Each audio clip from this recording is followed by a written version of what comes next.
కోరేది ఒకటే, కేసీఆర్ గారి ఆరోగ్యాన్ని కాపాడండి రామన్న, పార్టీని కాపాడండి, పార్టీలో ఉన్న కార్యకర్తల్ని కాపాడండి, అందరు బాగుండేలాగా ప్రజా సమస్యలు తీసుకోండి. నాకు అంతకుమించి కావాల్సింది ఏం లేదు. కానీ మొన్న అసెంబ్లీలో అర్ధరాత్రి దాకా పెట్టి రేవంత్ రెడ్డి గారు కేసీఆర్ గారిని తిడుతుంటే దయ్యాలు వేదాలు వాళ్ళు ఇస్తున్నట్టు అనిపించింది నాకైతే.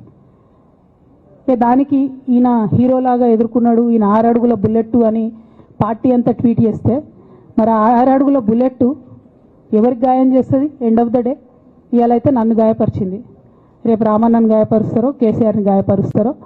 జాగ్రత్తగా ఉండండి రామన్న, నేను చెప్పేది ఏం లేదు, జాగ్రత్తగా ఉండండి, కేర్ఫుల్గా ఉండండి. ఎట్ ద సేమ్ టైం ఈ హరీష్ రావు గారి కారణంగా గమ్మత్ ఏముంటుందంటే, ఒకసారి హంపీకి పోతారు వీళ్ళందరూ, మీ అందరికీ తెలుసు ఆ స్టోరీ. హంపీకి పోయి పాటలు పాడుకుంటారు, మొత్తము చాలా మంది కలిసి కేసీఆర్ గారిని చాలా అవమానకరంగా మాట్లాడతారు, ఒక పార్టీని వెనుపోటు పడదామని డిజైన్ చేస్తారు. ఇదంతా వీరికి తెలుసు, హరీష్ రావు గారికి తెలుసు. నేను ఆ రోజు సాక్ష్యం ఉన్న హరీష్ అన్న వచ్చి లిటరల్లీ రామన్న చేతులు పట్టుకొని, అరే మామయ్యకి ఎప్పుడు సింక్ ఆర్ సేల్, నేను మామయ్యతోనే ఉంటా అని చెప్పి అక్కడ మాట్లాడుకున్న వాళ్ళందరినీ పెద్దసారి దగ్గర అవుట్ చేసిండి. ఆ తర్వాత పర్యవసానంలో ఈటల రాజేందర్ అన్న బయటికి వెళ్ళడం.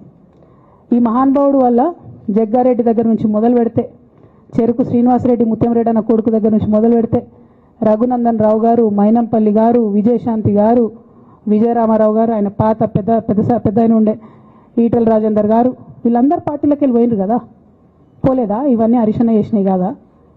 ఆనాడు దుబ్బాక ఉప ఎన్నిక ఎందుకు ఓడిపోయినాం? దుబ్బాక ప్రజలకు ఇప్పటికి కూడా గుర్తుంటుంది. వాళ్ళందరూ ఒకటే మాట చెప్తారు, ఈయన సిద్దిపేటకు తప్ప రూపాయి రానియాడు దుబ్బాకకు, ఈయన వచ్చి ప్రచారం చేసిండు కాబట్టి మేము ఓటేయాలని ఓపెన్గా చెప్పారు ఆనాడు ఎన్నికలలో.